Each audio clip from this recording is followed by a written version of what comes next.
乌军的察打一体无人机卷土重来，在赫尔松和顿巴斯地区开始活跃。下一阶段，俄乌双方的无人机到底会有什么样的表现，值得人们关注。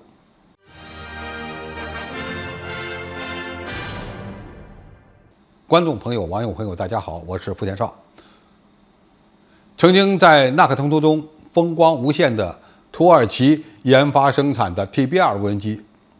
在俄乌冲突中曾经一度表现惨淡，主要原因就是俄罗斯军队的野战防空能力比较强，遏制了 TB2 的战场生存能力，甚至迫使让乌军一度放弃了将 TB2 投入战场。但是随着美军向乌克兰交付了大量的 AGM-88哈姆反辐射导弹，俄军不少防空系统的雷达被摧毁。在这样的背景下，乌军的 TB2 无人机又开始蹦跶起来了。在网络上流传的视频显示，两架 TB2 无人机在3天内击毁了8辆俄军的特72主战坦克和一辆 2S3 合金欢15毫米自行榴弹炮。随后，俄罗斯方面声称在赫尔松地区击落了一架 TB2。紧接着，乌军又声称在顿巴斯地区也将 TB2 投入了战场。这从一个侧面证明，乌军使用的 AGM-88反辐射导弹已经给俄军的野战防空系统造成了较大的漏洞。在俄乌冲突爆发之前，乌克兰大约有20多架 TB2 察打一体无人机。这些察打一体无人机在开战初期活跃了一段时间，据称他们先后打击了俄军100多个目标，包括车辆、雷达和指挥所等等。令外界印象最深刻的战斗发生在车岛。TB2 察打一体无人机在实施侦察和火力打击方面发挥了核心作用。据统计，俄罗斯军队在6个月内先后击落了13架 TB2 察打一体无人机，并且摧毁了至少一个这款无人机的地面控制中心。但土耳其的无人机制造商很快就弥补了乌克兰无人机的损失。据报道，乌军现有的 TB2 无人机机队现在可能数量比过去更多。在开战的初期和中期， TB2 无人机在乌克兰战场上的克星主要是俄罗斯军队的铠甲和道尔等野战防空导弹武器系统。但是随着美国提供给乌军的哈姆反辐射导弹的数量越来越多，俄罗斯的雷达系统遭到破坏的概率呢也相对提升。在这样的背景下， TB2 无人机建功的时候似乎呢又来了。那么现在的问题是， TB2 无人机在未来的俄乌冲突中是否会继续发挥关键作用，这就要看俄罗斯的野战防空系统是否会得到及时的补充。我们知道低小慢目标是比较难发现和打击的，但 TB2 无人机呢不一样，它个头并不算太小，而飞行高度呢又不高，只要被野战防空武器系统发现，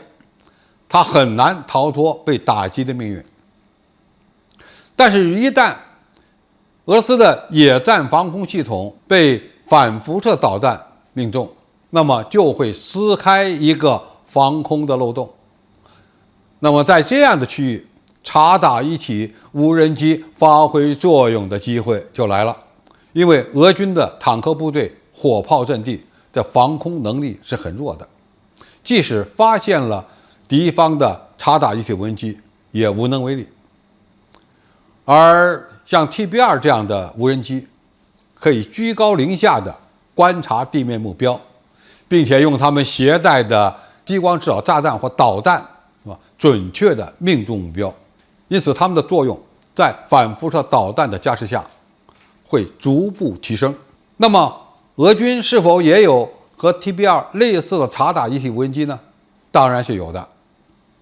前一段时间曾经有过报道，俄罗斯的相关工业部门正在加班加点地生产猎户座无人机。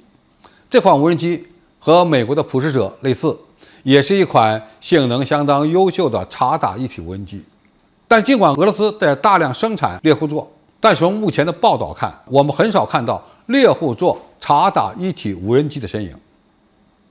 那么为什么会出现这样的情况呢？过去由于俄罗斯不具备大量生产察打一体无人机的能力，因此在战争初期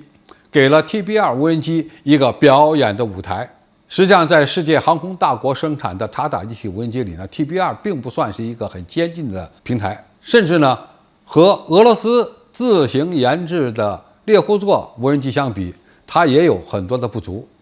俄军在乌克兰战场上没有大量使用察打一体无人机，而乌军呢，反倒是可以大量使用，从而呢，给了他们一个表演的舞台。那么，俄罗斯的猎户座尽管大量生产了，为什么现在很少见到身影？我个人看法，可能与人员培训不足有关。因为个头比较大的察打一体无人机人员的培训，往往需要几个月的时间，才能够熟练地掌握这套系统。在这样的一个情况下，哪怕俄罗斯已经大量生产了猎户座，要想及时让他们投入战场使用，恐怕也是很难做到的。但这样的局面也可能过一段时间就会改变。那么当俄乌战场上双方都出动察打一体无人机，而且大量的使用察打一体无人机以后，其战局将会因此而发生什么样的改变，确实值得我们密切关注和研究。好，今天的评述就到这里，谢谢大家的收看，我们下期再见。